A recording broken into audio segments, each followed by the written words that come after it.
My name is Chris Palmer, and in today's video, I want to discuss reciprocal links.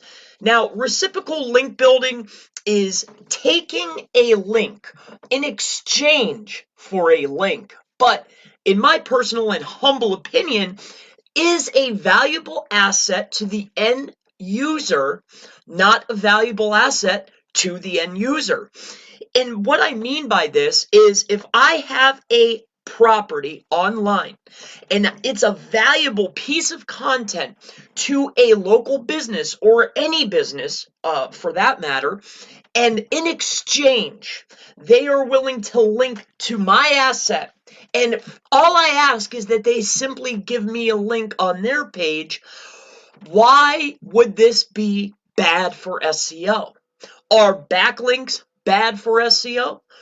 I feel that a reciprocal link, if it's helpful to the end user, is absolutely perfect for link building. Now, link schemes as described by Google, and you could find this particular article on support.google.com/webmasters/answer, and the answer is number 66356 if you want to go ahead and look this up. Now, moving into this, I want to point out something in particular that is very important, and this will clarify, are reciprocal links bad for SEO in 2020, in 2000 and whatever, really.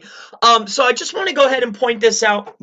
If you read here, a link scheme is described as any links intended to manipulate page rank or sites ranking in Google search results may be considered as part of a link scheme.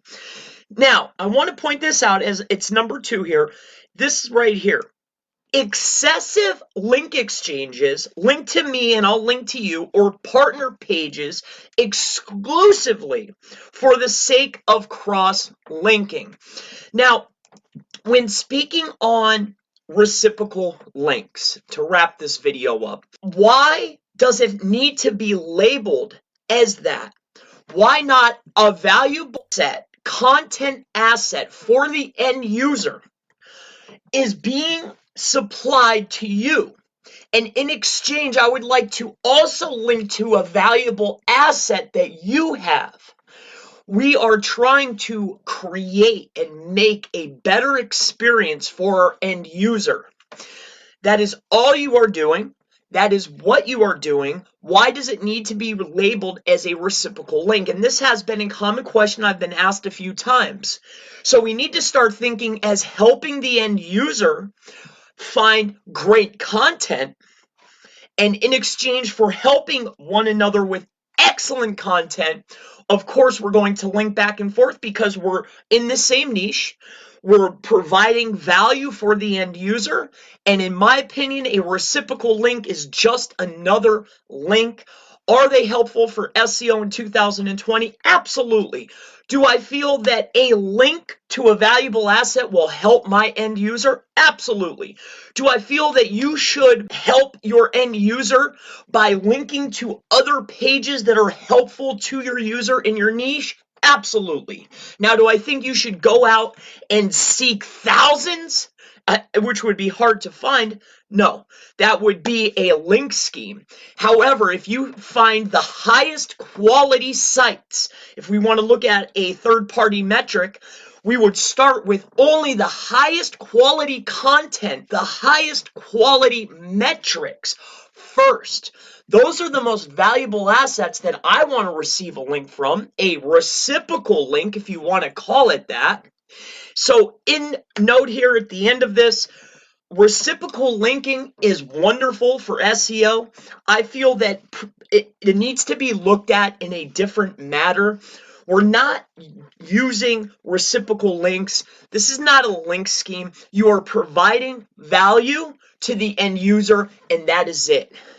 The fact that the webmasters want to link from one to another, that's on their behalf. But at the end of the day, your only concern is providing the best service, the best content, the best quality you can for your end user. And that's how I would look at reciprocal links for SEO in 2020. So my name is Chris Palmer. If you have any other questions regarding SEO, backlinks, link building, you have other questions about reciprocal links, please leave it in the comments below, and I look forward to seeing you in the next SEO reciprocal links video. Have a wonderful day.